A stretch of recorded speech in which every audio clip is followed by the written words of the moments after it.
Good morning, dear viewers. In this video, I will discuss about the rise of Magध Empire. इस video में जो मैं discuss करने जा रहा हूँ वो एक ऐसे महाजनपद के राइज के बारे में डिस्कस करने जा रहा हूँ जो कि बाद में जाके एक बहुत बड़ा साम्राज्य बनेगा। जो साम्राज्य कुछ बुनियादी परिवर्तन करके चक्रवर्ती सम्राट की नींव रखेगा भारत के अंदर। तो आप समझ ही गए होंगे कि मैं किस महाजनपद की बात कर रहा हूँ, किस महाजनपद के बारे में।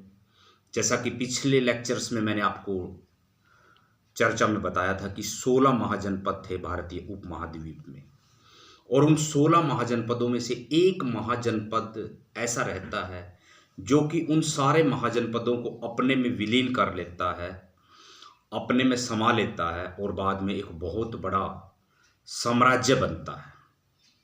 सो डियर व्यूअर्स, आप समझ ही गए होंगे कि मैं किस महाजनपद की आपसे चर्चा करने जा रहा हूँ, किस महाजनपद की मैं बात आपके सामने करने जा रहा हूँ।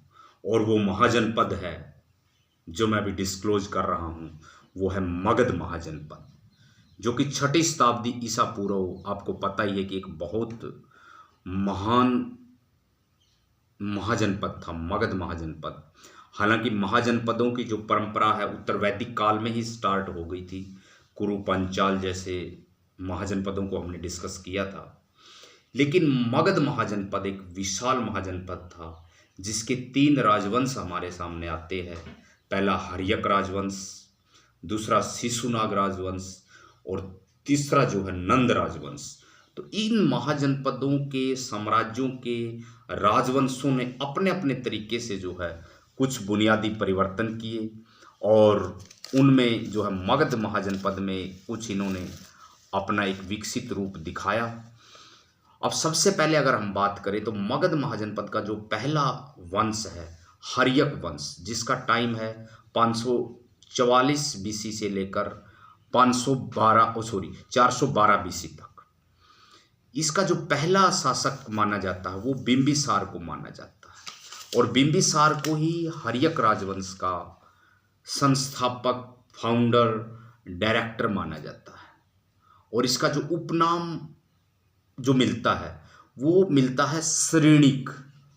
श्रेणिक उपनाम है। इसकी जो राजधानी थी आजकल के जो पटना के आसपास का एरिया गिरिवर्ज, जिसको राजगिरी भी कहा जाता। तो हर्यक राजवंश इसका पहला राजवंश है मगध महाजनपद का। और हर्यक राजवंश का जो पहला शासक है, जो इसका फाउंडर है, वो है बिंबिसार। तो बिंबिसार ने बुनियादी तौर पर वैवाहिक संबंधों के माध्यम से जैसे अपने साम्राज्य को मजबूत किया। उदाहरण के तौर पर जैसे कौशल नरेश प्रसेनजीत की बहन, वैशाली के चेतक की पुत्री विलक्षणा और पंजाब की राजकुमारी जो है छिमभद्रा से विवाह किया। और इस प्रकार धीरे धीरे इसने अपने साम्राज्य का विस्तार किया। वैवाहिक संबंध बनाने में ये जो बिंबिसार है ये बहुत ही ज़्यादा प्रसिद्ध रहा है, जिस करके मगध साम्राज्य दिन दोगुनी रात चौगुनी उन्नति करता गया। हालांकि मगध के राइज के लिए और भी कारण इतिहासकार मानते हैं, प्राकृतिक कारण मानते हैं, ऐतिहासिक राजनीतिक कारण मानते हैं, राजवंशों का या राजाओं का व्यक्तित्व मानते हैं, बहुत से कारण हो सकते हैं। लेकिन बिंबिसार का जो सबसे बड़ा जो कारण था वो था वैवाहिक संबंध। मैट्रिमोनियल जो रिलेशंस बनाने की इसकी कला है वो बहुत स्ट्रोंग है, जिसके माध्यम से धीरे धीरे ये मगध साम्राज्य को मजबूत करता गया।